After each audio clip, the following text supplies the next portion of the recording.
ಭಾರತ ವಿಶ್ವಗುರು ಆಗ್ಬೇಕು ಅನ್ನೋದು ಹಲವರ ಕನಸು. ಆದರೆ ಇದೊಂದು ಚೇರ್ ಅಲ್ಲ, ಗೌರವ ಅಲ್ಲ, ಪವರ್. ಸ್ವಲ್ಪ ಮುಂಚಿನಿಂದ ನೋಡೋಣ. ಮೊದಲ ವಿಶ್ವಯುದ್ಧ ಸರಿಸುಮಾರು 4.5 ವರ್ಷ ನಡೆಯಿತು. 1 ಕೋಟಿಗಿಂತ ಜಾಸ್ತಿ ಜನ ಸತ್ತೋದ್ರು. ಎರಡನೇ ವಿಶ್ವಯುದ್ಧ ಸರಿಸುಮಾರು 6 ವರ್ಷ, 8.5 ಕೋಟಿ ಜನ ಬಲಿಯಾದ್ರು. ಆಗ ಜಗತ್ತು ಜಪಾನ್ ಸ್ಥಿತಿ ನೋಡಿ ಹೆದರಿತ್ತು.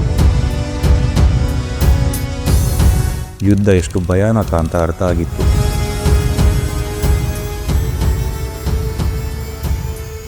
ಆ ಭಯದಿಂದ ಹುಟ್ಟಿದ ಸಂಸ್ಥೆನೇ ಯುನೈಟೆಡ್ ನೇಷನ್ಸ್. ಆದರೆ ಒಂದು ಪ್ರಶ್ನೆ, ಈ UN ಯಾರು ಮಾಡಿದ್ರು? ಜಗತ್ತಾ?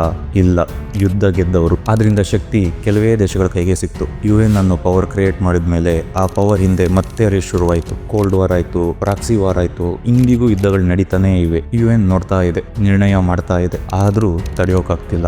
ಯಾಕಂದ್ರೆ ಈ ಜಗತ್ತಿನ ಮೂಲ ನಿಯಮ ಎಂದಿಗೂ ಬದಲಾಗಿಲ್ಲ. Survival of the fittest. Ashwaveda news, ಸತ್ಯಾನ್ವೇಷಣೆಯ ಓಟದಲ್ಲಿ.